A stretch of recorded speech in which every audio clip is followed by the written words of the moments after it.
Hello दोस्तों, आपका बहुत बहुत स्वागत है आपके अपने चैनल एमपी ऑनलाइन स्टडी पर। जैसे कि आपको पता है कि आज का जो हमारा टॉपिक रहने वाला है वो है इंदौर संभाग। इंदौर नगरी के रूप में, इंदौर संभाग के रूप में, इंदौर के रूप में जिसको हम जानते हैं। तो बात करें अगर हम इंदौर की, जो कि निमाड़ क्षेत्र का एक प्रमुख जिला बन जाता है। देखिए, निमाड़ क्षेत्र की बात करते हैं या फिर हम बात करते हैं मालवा क्षेत्र की, तो हालांकि ये मालवा क्षेत्र में आता है और मालवा क्षेत्र का प्रमुख जिला कहलाता है, परंतु इंदौर संभाग के अंतर्गत जो जिले आते हैं, इंदौर संभाग के अंतर्गत जो जिले आते हैं वो निमाड़ी जिले कहलाते हैं, वो निमाड़ के अंतर्गत आते हैं। ठीक है, तो बात करें इंदौर संभाग की, जिसके अंतर्गत आपको अन्य इंदौर के अलावा अन्य 7 जिले और देखने को मिलते हैं और इंदौर को मिला देने के बाद आपको 8 संभाग देखने को मिलते हैं। तो इस प्रकार जो है हम 8 जिले आपको देखने को मिलते हैं, जिसमें बात करें हम खंडवा है, खरगोन है, बड़वानी है, बुरहानपुर है, झाबुआ है, अलीराजपुर है, धार है और एक स्वयं इंदौर है। तो इस प्रकार आपको जो है 8 जिले देखने को मिलते हैं जो आपके इंदौर संभाग के अंतर्गत आते हैं। तो आज हमारा इंदौर संभाग पर संपूर्ण डिस्कशन होने वाला है। इसमें बहुत सारी बातें जो हैं आज मैं आपको बताने वाला हूँ। कई चीज़ आपको इंदौर जिले से भी, कई चीज़ें इंदौर संभाग से भी, बहुत सारी चीज़ों पर आज हम डिस्कशन करने वाले हैं। सबसे पहले हम बात करते हैं मैप के थ्रू। मैं हर बार स्टार्टिंग में आपको मैप के थ्रू ही डिस्कशन करवाता हूं ताकि मैप के थ्रू हम कई चीजों को जो है इजी तरीके से याद कर सकते हैं। बात करें अगर मैप के थ्रू, तो ये आपको कहां देखने को मिलेगा? मालवा के क्षेत्र में देखने को मिलेगा। मालवा के क्षेत्र में उज्जैन के जस्ट नीचे, उज्जैन संभाग के जस्ट नीचे आपको क्या देखने को मिलेगा? इंदौर जिला, इंदौर संभाग देखने को मिलेगा।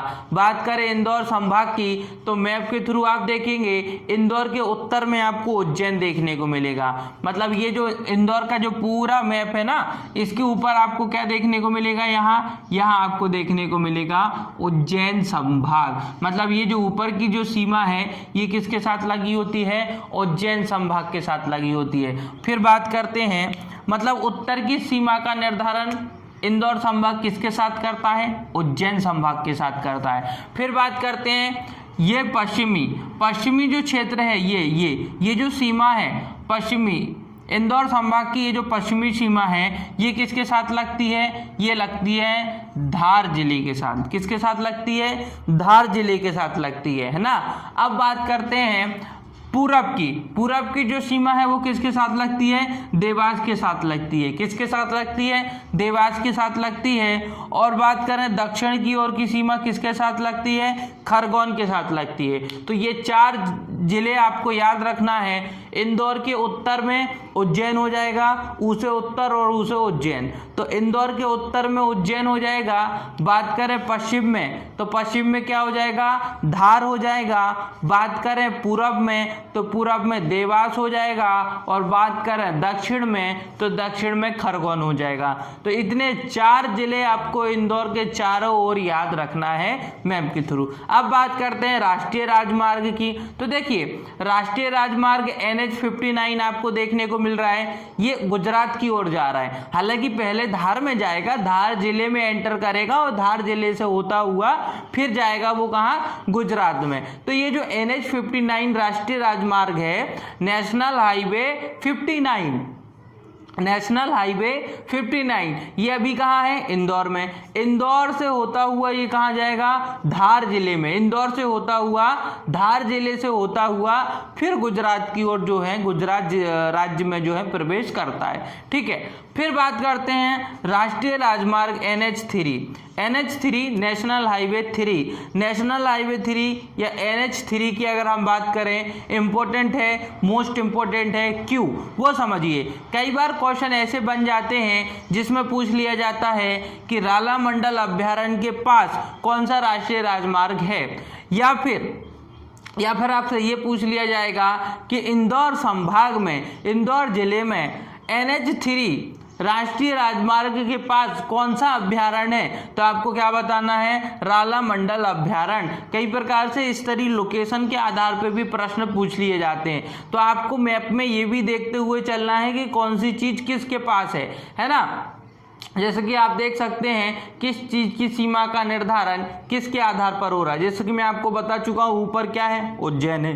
तो आप समझिए कि गौतमपुरा किसके साथ सीमा का निर्धारण कर रहा है, उज्जैन के साथ कर रहा है। ठीक है, यहाँ पे क्या है आपका, यहाँ देवास है, तो अब देखिए जैसे कि पोलो ग्राउंड है, ये देवास की तरफ आ जाएगा। यहाँ धार है तो सिरपुर कहाँ आ जाएगा, सिरपुर शहर जो है वो कहाँ आ जाएगा, धार की ओर आ जाएगा।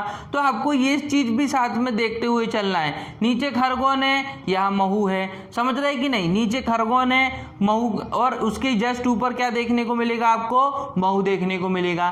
तो इस प्रकार से भी क्वेश्चन अगर बन जाते हैं तो आपको पता होना चाहिए। ठीक है, तो राष्ट्रीय राजमार्ग हमने क्या क्या देखे, एक NH59 देखा जो गुजरात की ओर जा रहा है, NH3 देखा जो खरगोन की ओर जा रहा है, कहाँ जा रहा है, खरगोन की ओर, और एक हम देखते हैं NH59A राष्ट्रीय राजमार्ग नेशनल हाईवे 59A, ये कहाँ की ओर जाएगा, ये देवास की ओर जा रहा है। तो 3 राष्ट्रीय राजमार्ग हमने देखे जो कि 3 जिलों की ओर जा रहे हैं, एक धार की ओर प्रवेश कर रहा है, एक खरगोन की ओर प्रवेश कर रहा है और एक देवास की ओर प्रवेश कर रहा है। बस उज्जैन की ओर कोई भी राष्ट्रीय राजमार्ग नहीं जाता, ये चीज आप याद रखो तो बाकी के 3 आपको याद हो जाएंगे। ठीक है, धार में याद रखना है NH59 धार की ओर, NH59 और NH59A देवास की ओर, NH59A देवास की ओर, और NH3 नेशनल हाईवे 3 कहाँ जाएगा, ये खरगोन की ओर, कहाँ जाएगा, खरगोन की ओर, और खरगोन कहाँ है, दक्षिण की ओर। ठीक है, इतनी चीज आपको मैप से याद रखना है। अब बात करते हैं टॉपिक की, स्टार्ट करते हैं हमारा।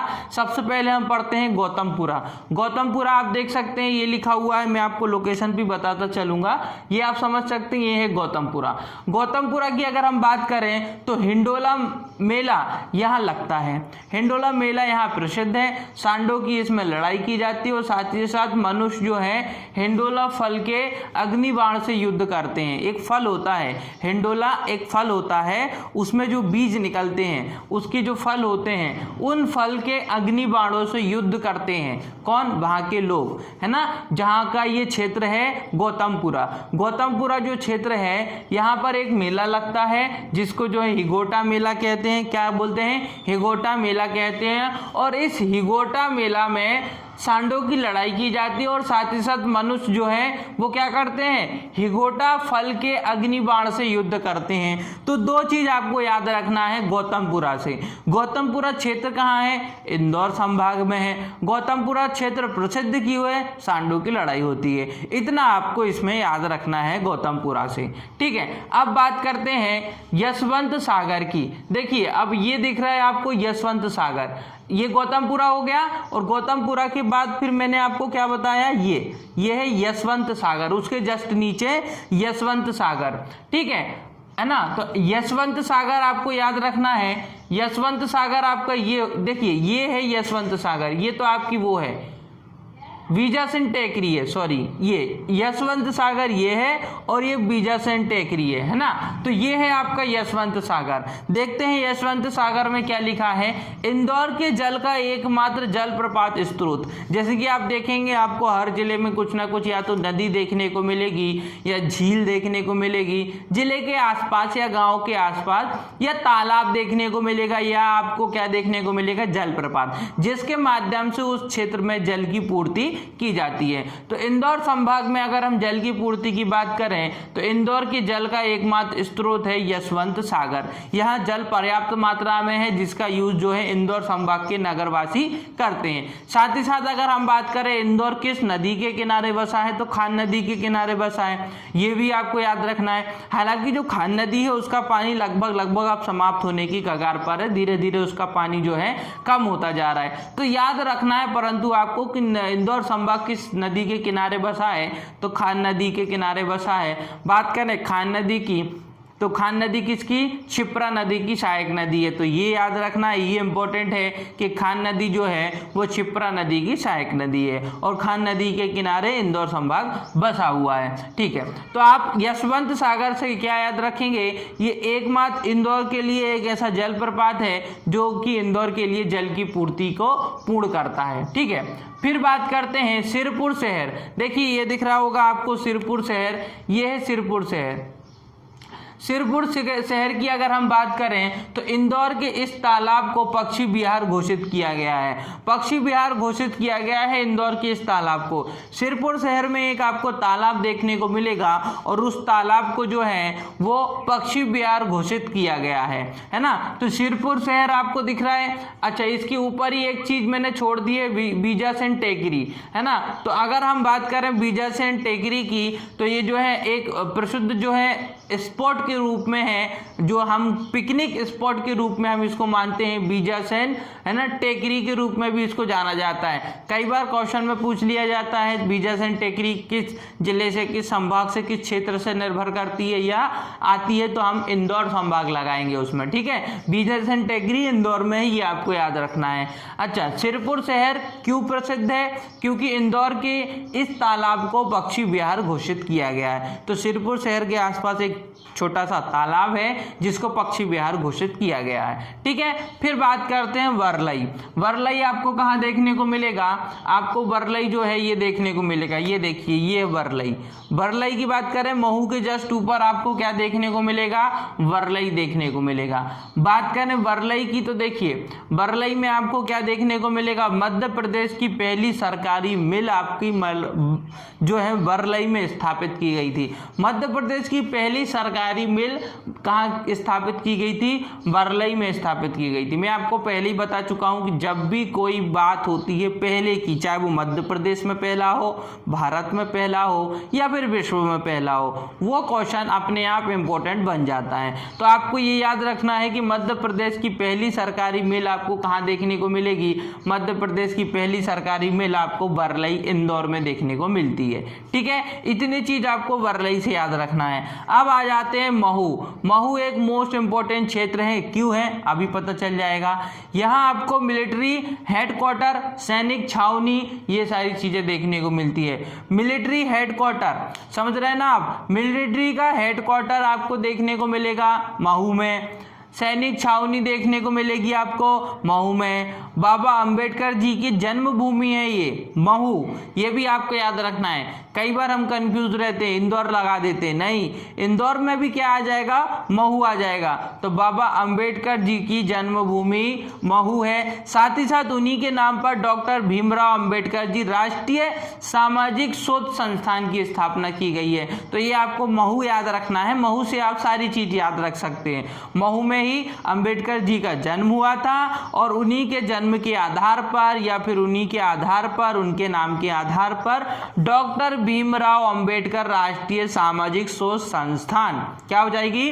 डॉक्टर भीमराव अंबेडकर राष्ट्रीय सामाजिक शोध संस्थान की स्थापना की गई, ठीक है। इतना महू में इंपॉर्टेंट है। आगे देखते हैं, मध्य प्रदेश का एकमात्र वेटनरी कॉलेज, देखिए इंपॉर्टेंट हो गया कि नहीं हो गया?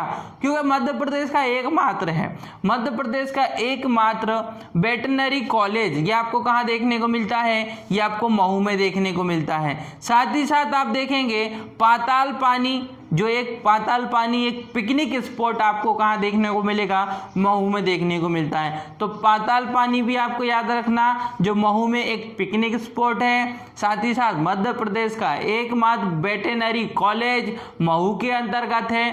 अब देखिए जाना पावा पहाड़ी, सबको पता है चंबल नदी महू के जाना पावा पहाड़ी से निकलती है और ये उत्तर की ओर प्रभावित होती है और उत्तर की ओर बहते हुए उत्तर प्रदेश में किस में जाके मिल जाती है? ये किस में मिल जाती है? नर्मदा नदी में मिल जाती है। तो चंबल नदी जो है उसका उद्गम स्थल जाना पावा की पहाड़ी है, जो कि महू में है। जाना पावा की पहाड़ी कहाँ है? महू में है। जाना पावा की पहाड़ी से चंबल नदी का उद्गम स्थल है। साथ ही साथ पशुपतिनाथ की तपोभूमि है, परशुराम की तपोभूमि है, मतलब जो परशुराम थे उनकी तपोभूमि है, वो यहाँ क्या करते थे? तपस्या करते थे, इसलिए कहा जाता है परशुराम की तपोभूमि है, चंबल नदी का उद्गम स्थल है। इतनी चीज आपको जाना पावा से याद रखना है। और जाना पावा कहाँ है? महू में है। महू कहाँ है? इंदौर में है। इतनी सारी चीज़ें आपको याद रखना है, बहुत डीपली है, पेपर में कई बार एग्जाम में पूछा जाता है कि चंबल नदी कहाँ से निकलती है,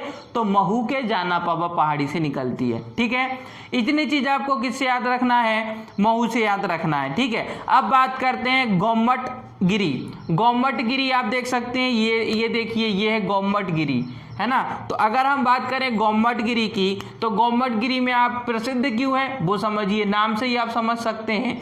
गोमट गिरी देखिए, यहाँ पर जैन मंदिर आपको देखने को मिलते हैं। गोमट गिरी में आपको जैन मंदिर देखने को मिलेंगे। साथ ही साथ आदिनाथ, पार्श्वनाथ, महावीर स्वामी, इनके मंदिर देखने को मिलते हैं। तो आदिनाथ, पार्श्वनाथ, महावीर स्वामी के मंदिर देखने को मिलते हैं जो जैन धर्म से संबंध रखते हैं। तो जैन मंदिर आपको गोमट गिरी में देखने को मिलेंगे, जहाँ पे आपको आदिनाथ, पार्श्वनाथ और महावीर स्वामी के मंदिर देखने को मिलेंगे। क्या क्या? आदिनाथ, पार्श्वनाथ और महावीर स्वामी के मंदिर आपको देखने को मिलेंगे। कहाँ देखने को मिलेंगे? ये आपको गोमट गिरी में देखने को मिलेंगे। और गोमट गिरी कहाँ आता है? इंदौर संभाग में आता है। ठीक है, फिर बात करते हैं पोलो ग्राउंड की। देखिए, पोलो ग्राउंड की अगर बात करें तो ये आपकी गोमट गिरी के जस्ट नीचे आपको देखने को मिल रहा है पोलो ग्राउंड। ये गोमट गिरी के जस्ट नीचे आपको क्या देखने को मिल रहा है? Polo ground. Polo ground Indore का औद्योगिक केंद्र है। अभी है ना, मतलब वर्तमान समय में इंदौर का औद्योगिक केंद्र है, परंतु ब्रिटिश समय में, जिस समय ब्रिटिश हुआ करते थे, उस समय ये पोलो का ही ग्राउंड हुआ करता था, यहाँ पोलो खेला जाता था। तो आपको वो चीज याद रखना है। वैसे तो पोलो ग्राउंड से आप याद रखोगे कि ब्रिटिश समय में, पुराने समय में, जिस समय हम गुलाम थे, उस समय की बात हो रही है। उस समय पोलो ग्राउंड खेला जाता था। कहां पर? इस ग्राउंड में, है ना। लेकिन परंतु वर्तमान में ये क्या है? इंदौर का एक औद्योगिक केंद्र के रूप में सामने आया है। तो याद रखना है पोलो ग्राउंड, क्योंकि एग्जाम में पूछ लिया जाएगा वर्तमान से संबंधित। आप पोलो ग्राउंड से क्या लगा दोगे कि चलो पोलो खेला जाता होगा, क्योंकि तभी तो उसका नाम पोलो ग्राउंड है। परंतु वर्तमान में क्या है वो याद रखो, इंदौर का औद्योगिक केंद्र है। ये इंदौर का औद्योगिक केंद्र है। इतनी चीज आपको पोलो ग्राउंड से याद रखनी है। अब बात करते हैं सुखनिवास रोड की। सुखनिवास रोड की अगर हम बात करें, जो राव की ओर जाता है, सुखनिवास रोड, ये देखिए सुखनिवास रोड राव की ओर जाता है। राव एक क्षेत्र है, वहां जाता है ये। तो सुखनिवास रोड इंपॉर्टेंट क्यों है? राजा रमन्ना प्रगत औद्योगिक केंद्र यहां पर आपको देखने को मिलेगा। क्या देखने को मिलेगा? राजा रमन्ना प्रगत औद्योगिक केंद्र आपको देखने को मिलेगा। ये इंपॉर्टेंट इसलिए है क्योंकि जब भी औद्योगिक केंद्र से क्वेश्चन पूछे जाते हैं तो आपको जो है औद्योगिक केंद्र में प्रमुख रूप से इंदौर, धार, समझ रहे हैं ना, इंदौर और धार, ये इंपॉर्टेंट हो जाता है। जब भी औद्योगिक की बात होती है, उद्योग की बात होती है, तो एक तो नाम आता है धार, धार में भी नाम आता है प्रीतमपुर का, उसके बाद इंदौर का भी नाम आता है। तो इसलिए औद्योगिक केंद्र के आधार पर जो है वो तो इंदौर इंपॉर्टेंट हो जाता है। ठीक है, तो याद रखना है सुखनिवास रोड इंपॉर्टेंट क्यों है? क्योंकि यहाँ पर राजा रमन्ना प्रगत औद्योगिक केंद्र देखने को मिलेगा। देवगोराड़िया, इसके बाद देवगोराड़िया आपको कहाँ देखने को मिल रहा है? ये देखिए, ये कौन से national highway? NH 59A, national highway 59A, national highway 59A के पास आपको क्या देखने को मिलता है? देवगोराड़िया। याद रखना है, दोनों को कनेक्ट करते हुए चलना है। तो देवगोराड़िया आपको कहाँ देखने को मिलता है? वो आपको देखने को मिलता है NH 59A राष्ट्रीय राजमार्ग के पास, ये वाला है ना ये, और इसके पास ही आपको क्या देखने को मिलेगा? ये देखिए देवगोराड़िया।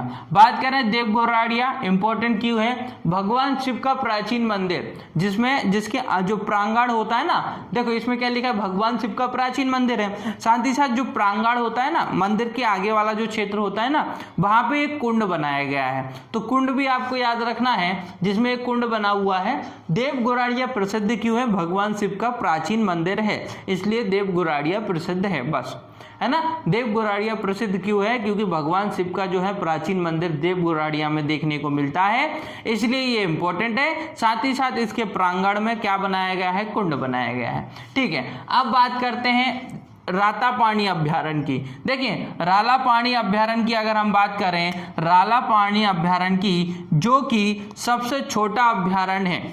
अभ्यारण्यों में अगर हम बात करें, सबसे छोटा अभ्यारण्य कौन सा हो जाएगा? राला मंडल अभ्यारण्य। राला मंडल अभ्यारण्य इंदौर में आता है, जो कि सबसे छोटा अभ्यारण्य है। ये आपको याद रखना है, सबसे बड़ा और सबसे छोटा तो हमको याद रखना ही होता है किसी भी टॉपिक में, ठीक है। तो ये चीज याद रखना आपको। और किस नेशनल हाईवे के पास है? तो ये NH3 के पास है। कौन सा? राला मंडल अभ्यारण्य, जो कि मध्य प्रदेश का सबसे छोटा अभ्यारण्य है, ठीक है। और नेशनल हाईवे के पास है, ठीक है। नेशनल हाईवे NH3 के ये पास है। अब बात करते हैं इंदौर संभाग की, इंदौर नगर की, इंदौर नगरी की।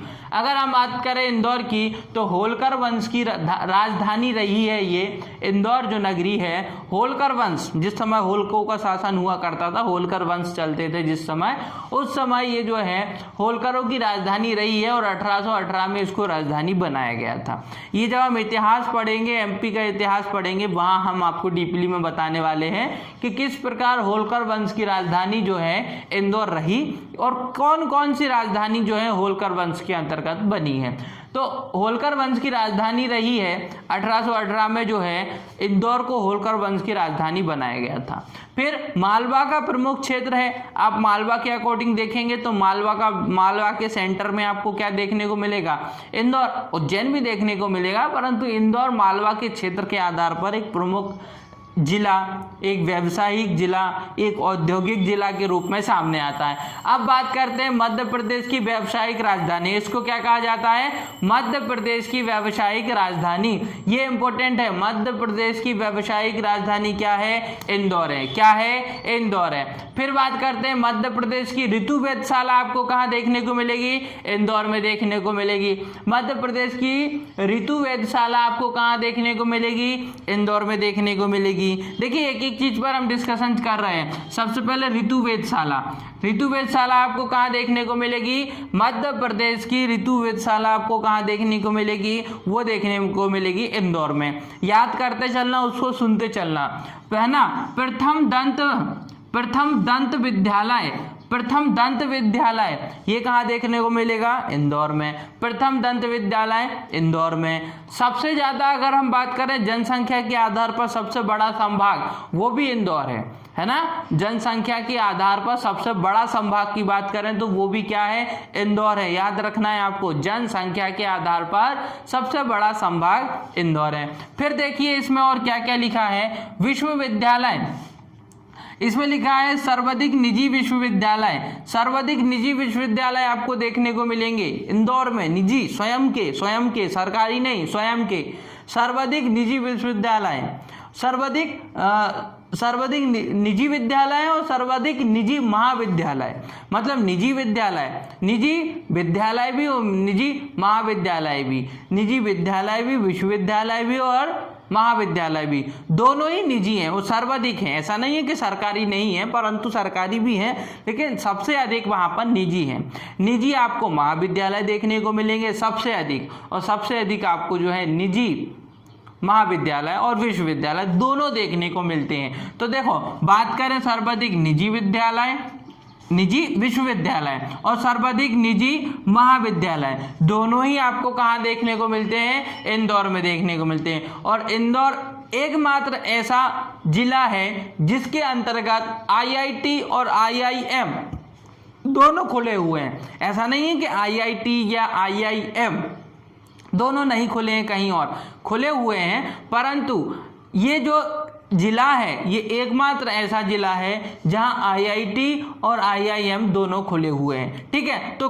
दोनों खोलने वाला एकमात्र राज्य है जहां पर IIT और IIM दोनों खुले हुए हैं, ऐसा ये एकमात्र राज्य है। सबसे छोटा अभ्यारण्य मैं आपको बता चुका हूं, राला मंडल हो जाएगा। हाँ, ये इंपॉर्टेंट है, लेजर अनुसंधान केंद्र, लेजर अनुसंधान केंद्र जिसकी स्थापना 1984 में की गई थी। लेजर अनुसंधान केंद्र, जिसकी स्थापना 1984 में की गई थी। लेजर अनुसंधान केंद्र जिसकी स्थापना 1984 में की गई थी, ये भी आपका इंदौर के अंतर्गत आता है। भारत का पहला लेजर अनुसंधान केंद्र, इसलिए इंपॉर्टेंट है, भारत का पहला लेजर अनुसंधान केंद्र, इसलिए अपने आप लेजर अनुसंधान केंद्र जो इंदौर में है वो महत्वपूर्ण हो जाता है, क्योंकि भारत में एक है। ठीक है, प्रथम है, भारत में पहला है। प्रथम पक्षी विहार सिरपुर, सिरपुर को प्रथम पक्षी विहार घोषित किया गया। प्रथम पक्षी विहार, मध्य प्रदेश का प्रथम पक्षी विहार सिरपुर, ये देखिए ये लिखा है ना, पक्षी विहार घोषित किया गया। सिरपुर शहर को, जो क्षेत्र है सिरपुर, उसको पक्षी विहार घोषित किया गया, जो कि मध्य प्रदेश का पहला पक्षी विहार है। ठीक है, इसलिए मैंने यहाँ पे भी उसको अलग से लिखा हुआ है। मध्य प्रदेश का प्रथम रीजनल पार्क, देखिए मध्य प्रदेश का पहला रीजनल पार्क पिपलियाहाना, पिपलियाहाना, पिपलियाहाना, देखिए नाम क्या है, पिपलियाहाना, और वो क्या है, मध्य प्रदेश का प्रथम रीजनल पार्क। मध्य प्रदेश का प्रथम रीजनल पार्क क्या है, पिपलियाना, याद रखना, मध्य प्रदेश का प्रथम रीजनल पार्क क्या है, रिजलियाना, है ना, पिपलियाना, पिपलियाहाना, है ना, तो पिपलियाना ये क्या है, मध्य प्रदेश का प्रथम रीजनल पार्क। ठीक है, नाम क्या है, मैं बार बार इसलिए बोलता हूं ताकि वो चार चीजें आपके जो है दिमाग तक सेट हो सकें।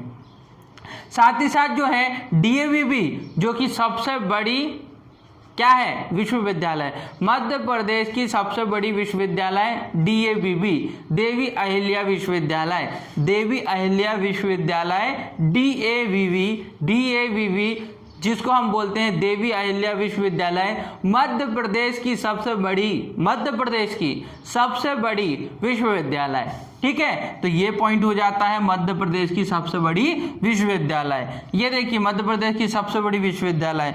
हाँ, फिर सोयाबीन अनुसंधान केंद्र, सोयाबीन जो है शोध केंद्र, अच्छा सोयाबीन अनुसंधान केंद्र आपको कहाँ देखने को मिलेगा, शोध केंद्र आपको संयंत्र कहाँ स्थापित किया गया है, उज्जैन में, परंतु बात करें सोयाबीन शोध केंद्र की तो वो इंदौर में है। सोयाबीन शोध केंद्र की अगर हम बात करें वो इंदौर में है। संयंत्र की बात करेंगे, अगर सोयाबीन संयंत्र की बात करेंगे तो वो उज्जैन में है। दोनों में डिफरेंस याद रखना, सोयाबीन शोध केंद्र जब आएगा तब हम इंदौर की बात करेंगे। साथ ही साथ लोक सेवा आयोग का मुख्यालय, मतलब पीएससी का मुख्यालय, पीएससी का मुख्यालय कहाँ देखने को मिलेगा, पीएससी आयोग जो है, लोक सेवा आयोग जो है, पीएससी जो है, इसका मुख्यालय कहाँ है, ये भी इंदौर में है। वित्त निगम का मुख्यालय कहाँ है, ये भी इंदौर में है। बहुत सारी चीजों का मुख्यालय आपको इंदौर में देखने को मिलेगा, है ना। वित्त निगम का मुख्यालय भी कहाँ है, इंदौर में है। पीएससी का भी मुख्यालय कहाँ है, इंदौर में है। वित्त निगम का मुख्यालय कहाँ है, इंदौर में है,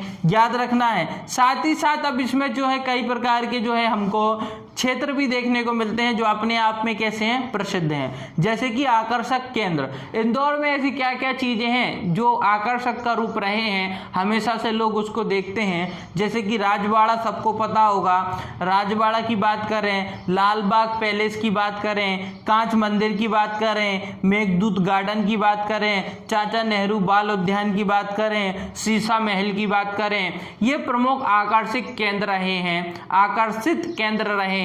कहाँ के, इंदौर संभाग के। मैं एक बार फिर से बताता हूँ क्या क्या है आकर्षक केंद्र। जैसे कि राजवाड़ा, सबको पता है, राजवाड़ा की बात करें, लाल बाग पैलेस की बात करें, कांच मंदिर की बात करें, मेघदूत गार्डन की बात करें, चाचा नेहरू लाल उद्यान की बात करें, बाल उद्यान की बात करें और शीश महल की बात करें।